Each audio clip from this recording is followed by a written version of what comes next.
Roger, we're live. Oh, there we go.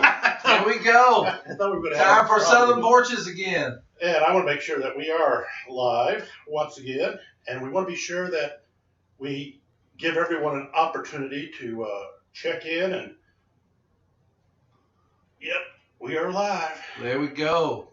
Yeah, you know, the thing about Southern Porches is we want to encourage you to come on the porch with us, to sit down and express whatever issues are bugging you. Wherever you're stuck, give us a chance to get in on it. And Rick and I'll do the best we can to help you in any way we can. That's what this show's about. Just like old Southern Porches. You know, people come together, they talk, they kind of run through things, and they leave, hopefully with a different perspective, a different way of looking at things. And that's what we want this show to be about. A way to help you, the viewer, get unstuck, to get on the porch with us and to let us know what you're thinking about. And that's just it, Roger. We're, if anything else, just an empathetic ear. If you remember the days of the old Southern Porches, you would just go there, and as we said in the last session, that you sit and talk, kind of figure life out. And life has gotten complicated, hasn't it? Yeah. And, you know, the thing I heard one day was they don't seem to be building houses with porches anymore. And I thought, boy, that says a lot. Because I can remember back in the day where, you know, every house had a big porch. And there was a lot of chairs on the porch. And there was that idea that I can remember when I lived in New Orleans, when you walk down the street, people you didn't even know would yell from their porch and say, hey, come on up and have some iced tea with us and sit out with things and see how things are going with you. And that's how you built a neighborhood. And, you know, that's going to be a good segue into what we're going to talk a little bit about today regarding work-life balance. And where I'm saying that is, as I understand it, porches started going away when air conditioning was introduced. Oh, yeah. And, you know, of course, the porches were the place in the evening you cool off.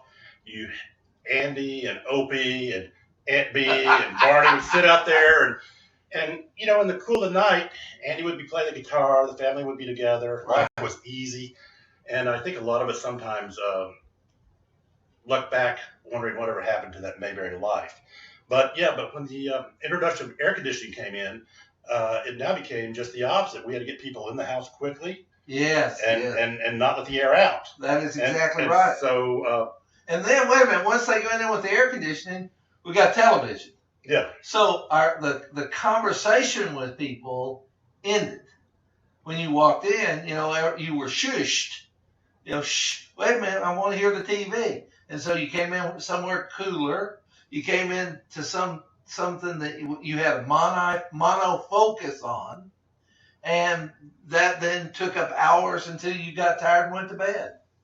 And so that whole idea of conversing and connecting, and I think understanding. I think people judge other people too much on very little information. But back in the day, you had a lot of information. You were around those people. You interacted with those people.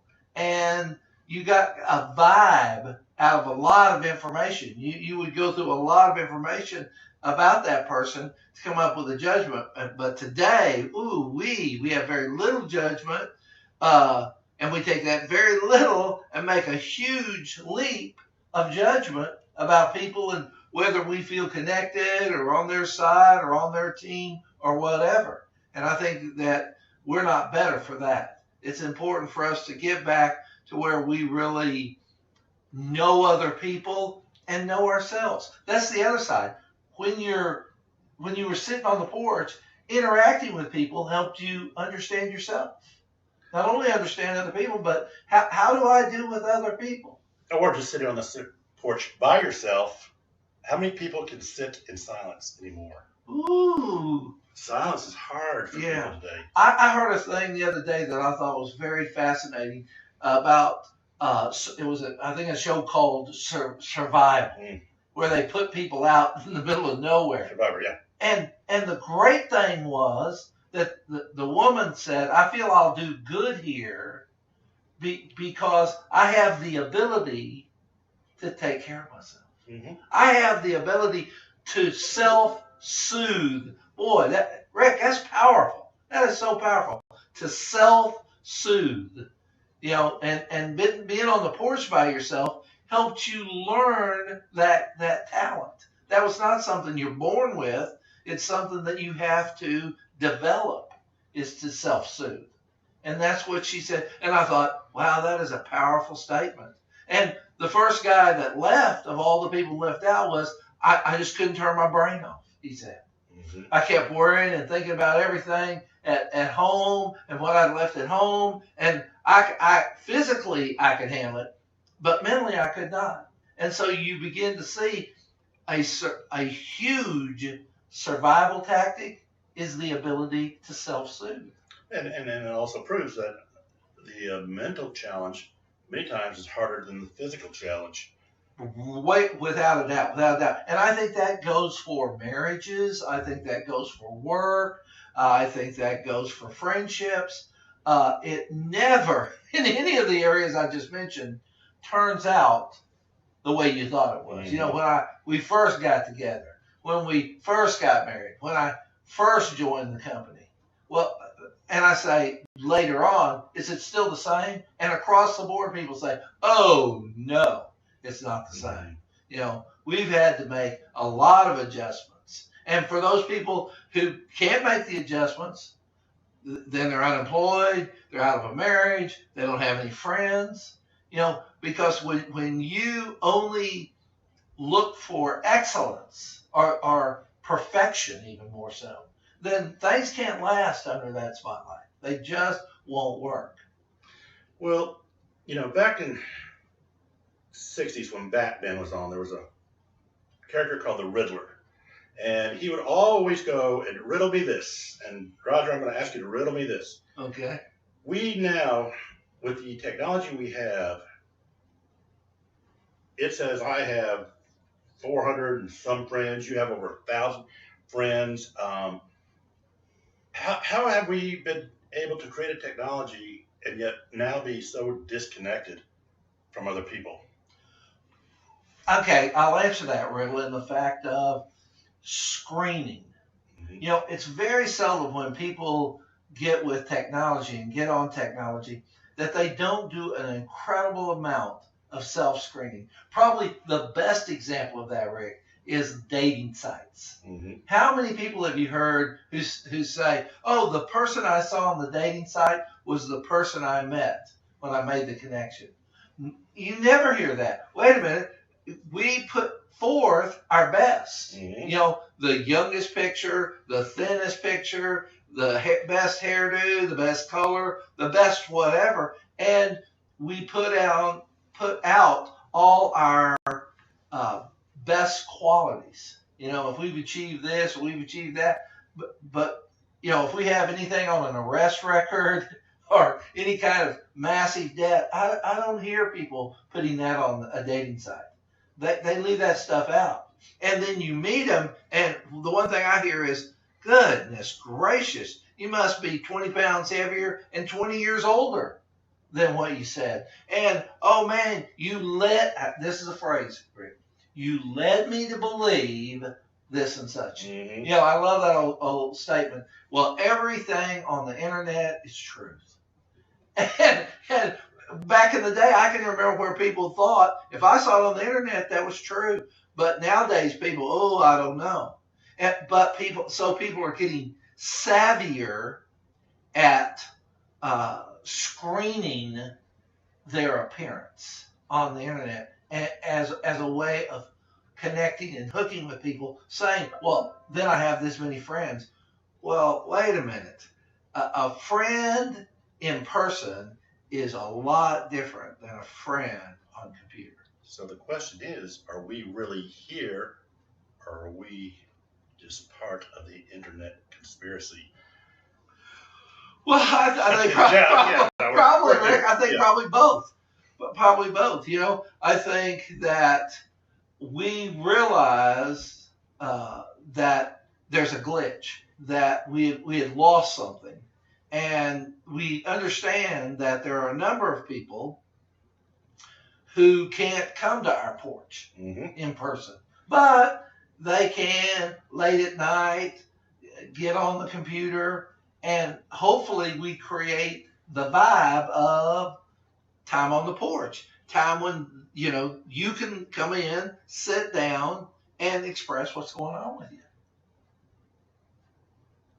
As we're talking about how it used to be, one of the things I really feel sorry for the generation that has come up after the introduction of computers and cell phones and smartphones is not to realize what it's like to leave the office on a Friday afternoon and not worry about if anyone's going to be able to get in touch with you. In fact, the expectation was if I didn't get them on a Friday afternoon, then I won't talk to them till Monday. Right. I think I have a bridge to that, Rick. My father was an editor of a paper growing up. So there was no such thing as 5 days a week. It was 7 days a week. There was phone calls at 3 o'clock in the morning. Come see this, come see that for the paper. And so I think my ability to get into the 24-hour, 7-day-a-week plan made sense to me because on some level, that's how I was living. But I think if I'd have grown up with a banker or with a shop owner who had, 9 to 5, shut the door, and I'll see you tomorrow, I think moving into the technology and how people operate would have been a lot harder for me. So, is work-life balance unachievable? Well, I think you have to not buy into the hype. Okay, what's the hype? And the hype is if you work, you'll achieve. And the more you work, the more money you're going to put in the bank. And the more you work, the better you're going to be at budgeting. And the more you work, the more people are going to like you. And I think that has been the carrot that has moved the donkey of work. And I think that people invest so much into work, and they don't realize, I just keep on giving. No, something has to give. If you're giving to work, well, you're taking from home life and from your relationships with other people, your time with your spouse if you have one, or your time with your friends, or your time with your children. Those all suffer. And I think people are beginning to see that it's so important to have a balance, that if I look to achieve at work, I have to achieve at home. It takes both areas to make a successful life. It takes a good balance of work, but as you kind of mentioned, there has to be a shutoff. I love where people have talked about when they come to eat, no cell phones. That they really structure their technology. It's not that they do away with it and say we're not going to have any at all, but they have, this is the time we're going to have it. This is the way we're going to have it. And I think that makes more sense. When people hear about internet addiction, probably the first thing they come to is thinking pornography, but there are actually now are treatments, people being treated for internet addiction and Facebook addiction. Oh, without a doubt. Because in some areas, the computer can be comforting. Late, cold night, here I am all shut in, I'm isolated, and so I'm feeling alone and vulnerable, and all of a sudden I switch on that computer. Ooh, we now have a conversation. Now I connect with people. Now I gain information. And also, what's kind of dangerous in that, Rick, is that's kind of an undercurrent way work creeps into a lot of people's personal life. Is, I'm not really at work, but in long before, if you're sitting on that computer, you're not doing things that are connected to work, that get your mind connected to work. And the one thing I want people to understand is when your mind is connected to work, you're not there. Bodily you might be there, but mentally you're gone. You're sitting at work. But I would go as far as saying that even when your mind is connected to anything on the smartphone or computer, you're not there. Oh, amen. You can have two people sitting on a couch all night on the computer or the smartphone, and there'd be no communication or interaction between the two. Physically, they're there. But, right. And we were at a Christmas pageant last night, and it was amazing how many people pulling their phones up, taking pictures. And they were so focused on taking a picture that they weren't focused on the program. And I think I saw a comment on the internet the other day that I really love that said, we went someplace and I didn't take one picture. I'm like, wow, they went someplace and didn't take a picture. Hold on a minute, let me turn this down while as I look at the comments. Okay, how's time valued? Kim Hamilton wants to know how's time valued. And he says there is a phone neck. Actually, Kim, that's a good point. There is actually a phone neck affliction today. Sure. Anything good overdone turns to bad. If you could take anything that's good, if eating broccoli is good for you, but you eat a pan of broccoli a day, you got problems. And there's a lot of people that are pan eating broccoli, so to speak, with their phones or whatever. And I think there's where you have to look at. And back to that idea of time, Mm-hmm. I think just like money, I think time needs to be budgeted. I think when I see people that I feel are coping well, handling things well, they are budgeted. They're budgeted. They're budgeted with their money. They're budgeted with their time. They know this is the time we do things. This is what we spend money on. And they seem to feel more in control and happier when they're doing that. And they get a lot more done. But when people kind of, if it comes up, I'll take care of it. And what they're actually doing is doing the whack-a-monkey. Whack-a-mole. Whack-a-mole. Bam, bam, bam, bam. That's their life. And I've just been fascinated how many people who were not whack-a-mole in their early years, as they've progressively gotten older to quote-unquote survive, that's what they're doing. They're robbing Peter to pay Paul. They're hitting there. They're just frantic trying to get it done. And they never have enough money. They never have enough time. They're running from here to there. And they're always in a frantic state. And so as they get older, they start having physical problems. They start having issues with their body because they've worn their body out running from pillar to post. Right, like Kim says, even to the point where we're now spending so much time looking down at the phone, there's actually doing damage to the neck and that affliction there. And he made another good point. Is he says our heart is where our treasures are, which of course the scriptures talk about the phone, the computer, family, and God. And where do we put those? Now technology, I don't think either one of us are going to lambast or say technology is bad. It's like anything else. Is it used in the appropriate way?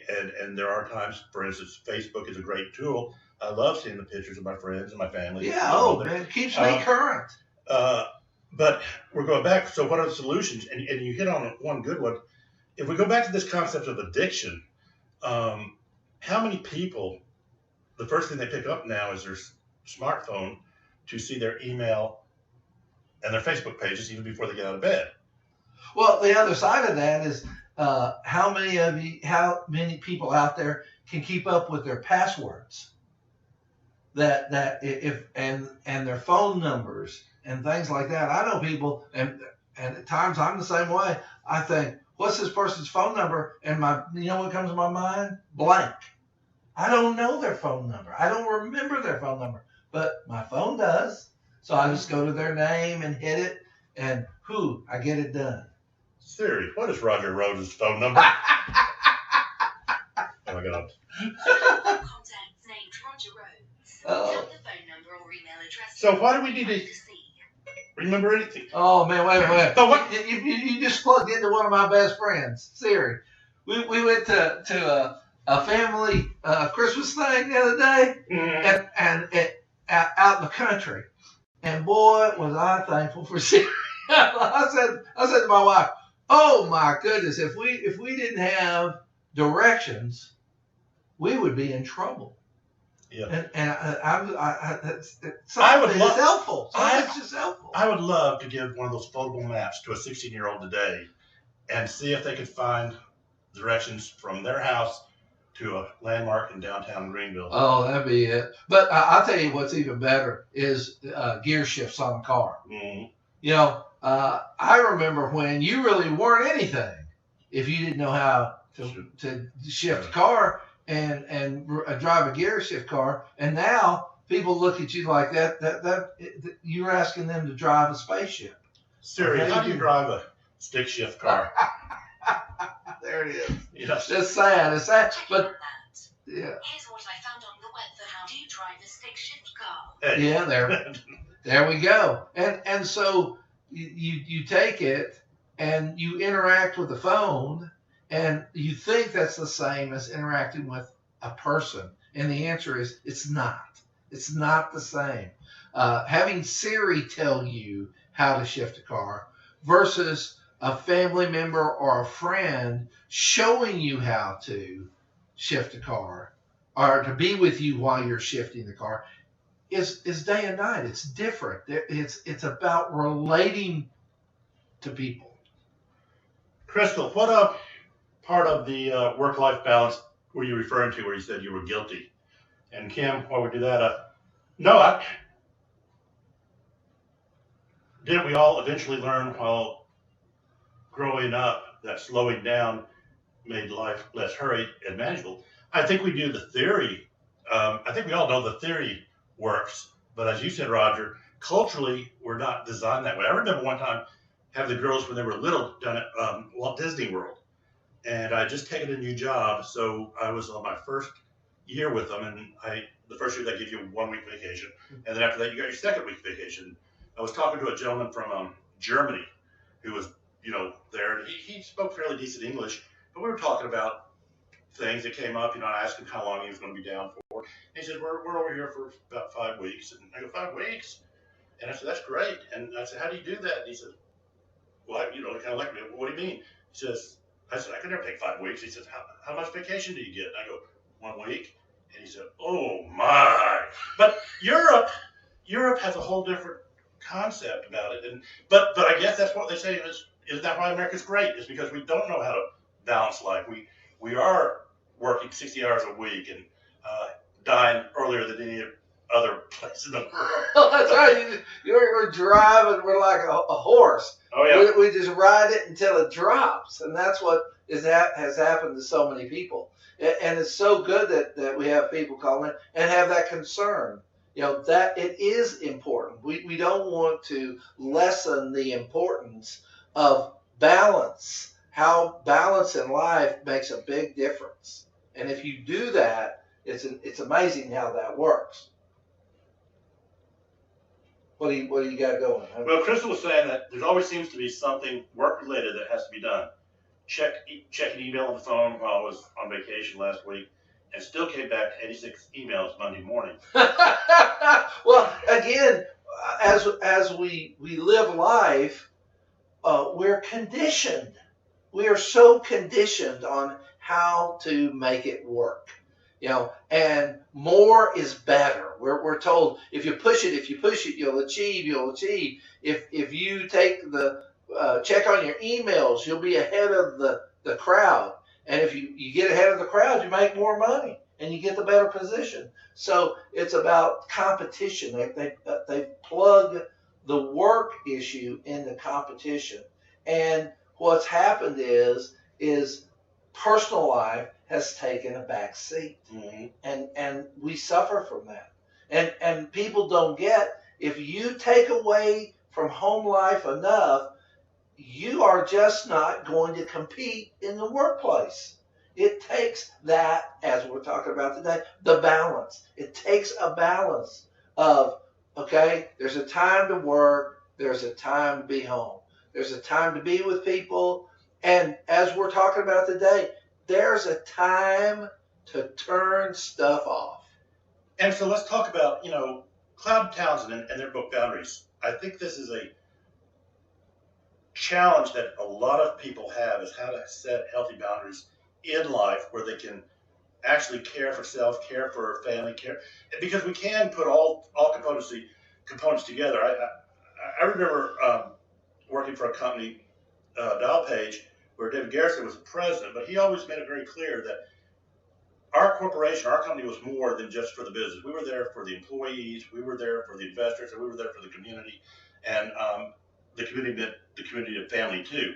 And I know that that mindset's not always there, but what about boundaries? How do we set boundaries where we can set the expectations that we're not going to be available 7/24? The first thing is we've got to be knowledgeable of boundaries. I mean, Rick, think about it. How many adults do you talk with today that even have a concept of what a healthy boundary is? And this is one of my pet peeves. I'm going to say it right up front. In school, you take algebra or you take trigonometry, okay? And I just wonder, how much algebra and trigonometry are you using today? And most people are going to say, I don't use it. I've never used it since that class. Well, that bothers me. Why aren't we teaching about boundaries in high school so that people know how to set boundaries, and people are given permission to set boundaries, and people are shown how it's done? And Rick brought up a good point. Cloud and Townsend does a book on boundaries, and it's awesome. But if I was to survey the majority of people I know, and I say, "Have you read that?" They say, "No." Wow. And I think if I gave them a test on your boundaries, the number one answer would be, "Huh." Yeah. And the number one word that we have to learn in life is no. Ooh. Yeah. People don't know how to say no. Well, and again, now I'm going back to the balance. I think it's easy to say learn no, but it's the balance of yes and no. You got to know when to say yes and when to say no, and which times in your life do you say yes and you say no. Maybe at this moment it is the best for you in your life to say yes to it. A week later, it may change and be no. Being able to be flexible is one of the things that I've noticed that people who survive well do well. I went to a seminar where the woman called it kelping. She said, in the ocean, you have this plant that grows up kelp, and even though the ocean's going, the top of it moves around, but when you go down to the roots, it's very calm and still. And she said, that's what we need to do. We need to learn how to kelp. And I think there's where we're looking at, where people know and assess. And again, now we're back to porches. That was a helpful moment, because sometimes in sitting at a porch and just conversing like Andy and AP did, and Opie, you learned about boundaries. You listened, you watched, you saw how in the world were they getting it done. And they weren't trying to present perfection. But in this day and age, that's one of the things that people are just really big into showing out. I'm doing this perfect. We're perfect. we live perfect. You know, if you lived in a big house in a gated community, everything would be perfect. Well, let me tell you, if you think that, you're mistaken. It does not. You know, it's not where you live outwardly, it's where you live inwardly that makes a difference and separates how things go. And Crystal, if you're still on, what's the hardest part about the balance for you? I understand, you know, with the young kids, working a full-time job, uh, trying to keep active in what the kids are doing. Um, so where do you find the biggest struggle? And you know, go heading to a meeting. I'll finish when I get back. Okay, we'll pick that up with you later. And then Kim still asked about enabling and codependence. Please speak to those two things. Great question. Thank you for asking that. Because, you know, what you have to look at is that we're given an expectation from when we're little that we ought to be whole, Mm-hmm. that we ought to be complete, that we ought to have our act together. And if we don't, fake it.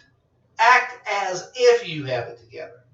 Well, because people do that, they grow up and they're like Swiss cheese. They have emotional holes that are not filled. And so what happens is they get into relationships at work and at home and romance and different situations at church in which they, with their Swiss cheese, they're trying to fill the hole in their life. And so they begin to believe without this relationship, without this marriage, without this church, without this whatever, I'm just not going to be complete. And they don't realize when they do that and whatever they're using figures that out, it ends up using them and abusing them. And people go, wait a minute, I thought you were helping me become complete. And what you're doing is you're making things worse, not better. Okay. So we're still back to what are some of the ideas that we have. You know, one of the things you said is I do think we have to almost start getting that habit that when we walk in the house, if we're not on call for some reason, that the phones do have to be placed somewhere until the next morning. I'll tell you, I worked with a therapist years ago, and I loved how his brain worked. He had about a 5-mile drive from work to home. And on the trip, back roads, 2-lane, was a billboard. And he had set up a little compartment at the bottom of that billboard out in the country. And every day he'd leave work, he'd stop, and he'd take every piece of that had to do with work, every book that had to do with work, every tape that had to do with work, and he put it in this compartment. And then he'd go home. And then the next morning when he woke up, he'd drive back, he'd stop, he'd take all that stuff, and he'd put it back in the car. And he says, for my life to work, I can't bring this stuff home. It's poison. And I can't bring myself not to use it and look at it, to not feel the pressure of going for it. But when I leave it somewhere else and I know for a fact I can't use it, I have learned to let it go. And by doing that, he had gotten more peace from doing that. And even the idea of bringing it home, then we have to put it on, either turn them off or put them on airplane mode, because we're talking about this addiction again, and how many of us have said, okay, I'm going to do that. I'm going to put the phone over there. I'm not going to worry about it. Then you hear that first ding. Ooh. Someone's messaging you. Oh, well, I got to go check. No, I'm not going to go check it. I'm not going to, I got it. And then we drive ourselves crazy until we stand up and check it.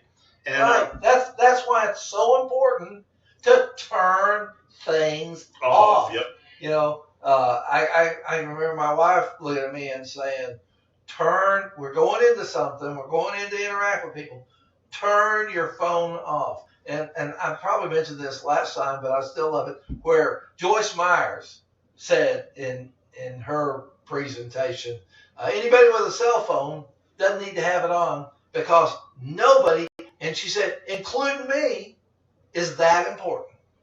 And I think I thought that was a very great insight that people having phones, picking up phones, getting messages gives them a feeling of importance. Mm-hmm.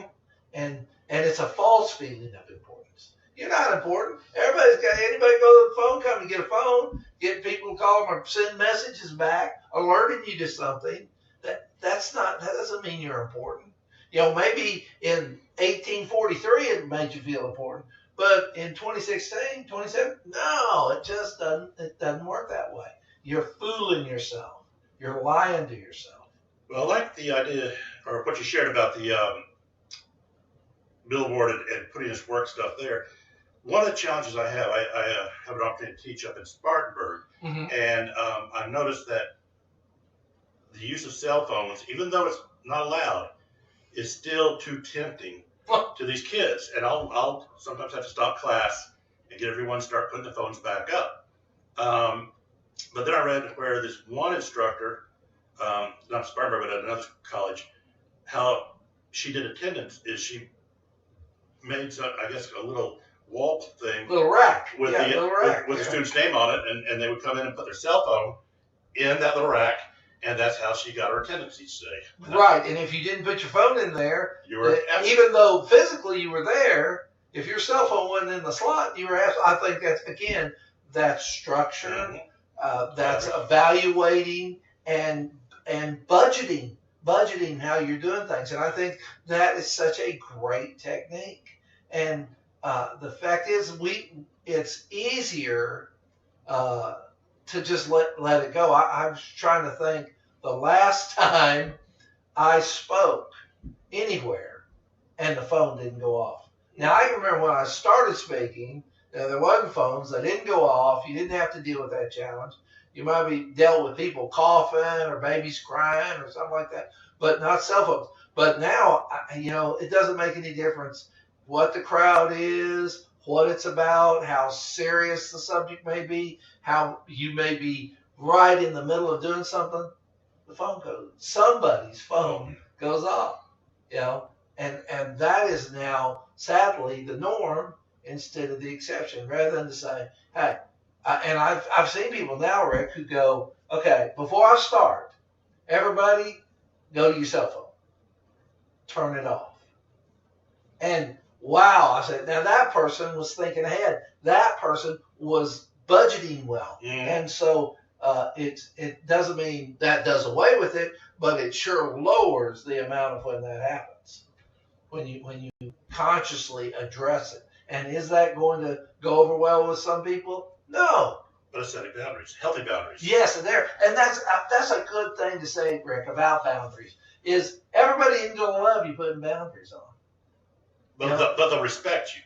Yeah, they won't like you. They won't like you. But in life we don't have to be liked, but we do need to earn healthy respect, and that's one of the ways to do it. Yeah. Again, using the classroom environment without stopping, respect would not be earned. If the rules were broken, they're allowed to be broken. And if anyone calls my phone, one of the boundaries I was able to set up, is I make it very clear. My message says it may be 24 hours before I will return calls, but I'm not going to return them with the expectation it's going to be within 30 minutes or 3 minutes or 5 minutes. Right. But I have to set the expectation that's going to be maybe within 24 hours I'll return it. But and the thing, Rick, is that's an expectation you have to set on you. Mm-hmm. I think a lot of people, I'm going to lessen my value if I say I'm not going to connect with you for 24 hours. Oh my goodness. Well, you must not be that important. But see, because I'm so important, I've got to keep it on. I got to be right on Johnny on the spot, because I either make it or break it by my thought. And people think that way in their brain. And again, nobody's that important. That a couple of hours, a couple of moments where I am not gettable, but I get back with people again, is setting a boundary. And that is so powerful. And also when you're looking at any relationship over the long run, not, a couple of days, but over a couple of years, boundaries are critical. Wow, setting the boundary for a relationship and saying, I just want, before we get into things, I want you to understand this way it's going to be. If you don't want that, I respect that, but you and we're not going to do well because I have to have this to operate. And if that doesn't fit you, again, we can leave without destroying each other.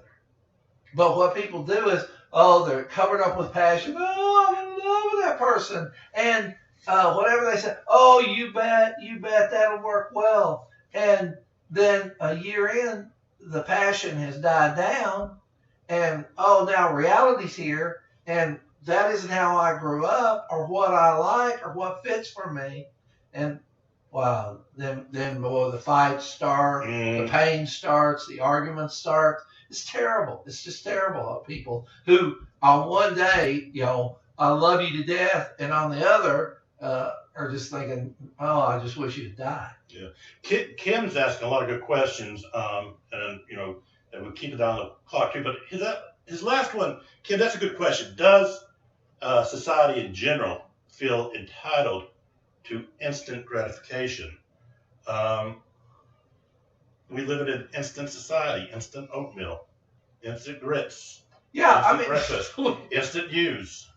Rick, I think you and I would totally agree with the idea that at this time, we're probably a little too spoiled. And that's really what in old world terms, we're really talking about. We've become spoiled. We've become expectant. We've become in a place of where my way is the way. There is no other way but your way. And people hate to hear it's not about you. Whatever it is, it's not about you. What? And their answer? Everything's about me. And everything, if I'm important, then everything has to be my way. Yeah. My way or the highway. And I will go back to Kim a minute because Kim is a therapist. He's with Alpha Omega. And Kim, I just wonder, what do you see with your people? Do they have that expectation that if they text you or call you, they're going to get an instant call back? Or have you called people back or texted back within a time limit they thought was not acceptable? And how have you handled that? Because I do think we do not know how to be patient anymore. Right. Patience. Well, that's an acquired skill, Rick. That's why we don't see it much, is because to be patient, you have to work at it. It just doesn't come over. You can't put it on the shelf and buy it. You can't go to the bookstore and get it. You can't read about it. You can't watch it on any kind of electronic device. No, you have to work with it. You have to deal with it day in and day out. And if you don't acquire it. And it works if you work it, and it doesn't if you don't. Kind of old AA kind of stuff there. But that's the way it is. That's what I've seen with patients. And people are getting less and less patient because they work at it less and less. And we want to encourage people, do the tough work. Just because you go look at the ground and say, oh, there's a ditch. Well, you can say that all day long. I want the ditch to be there right now. I can say that all day long. No, I got to get a shovel and I got to put it in the ground over and over and over again. And then I look up, oh, there's a ditch, because I invested and was patient with the process to get the job done. And that is a skill we don't work enough with our lives for anybody, kids, adults, anybody. I see the whole crowd as being impatient.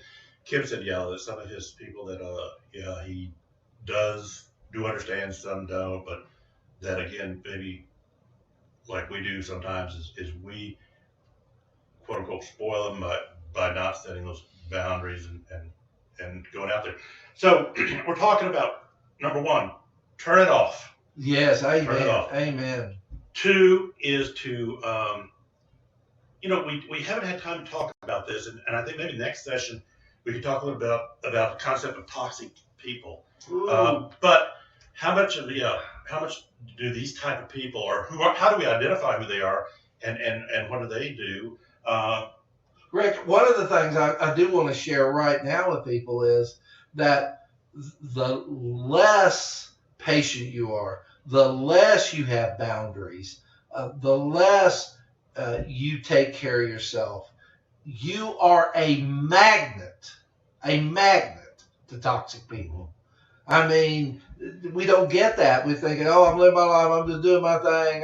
How come that person was attracted to me?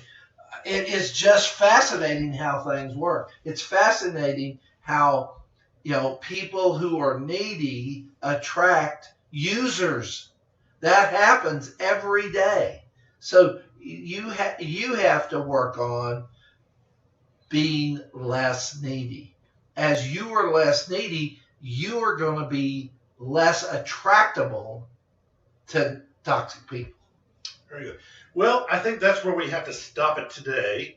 Again, we will ask that if anyone has any topics they want to talk about or have discussed, we'll be here again next Tuesday, same time, same place, 10 a.m., as we continue our discussions on the porch.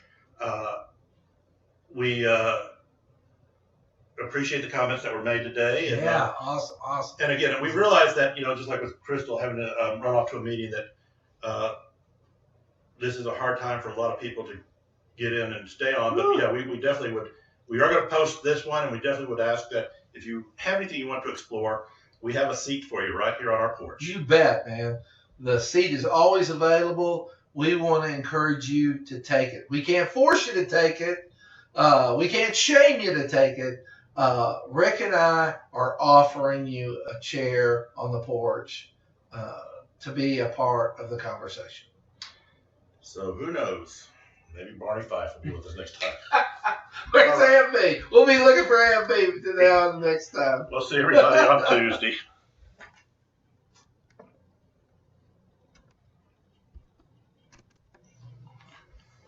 It doesn't like it.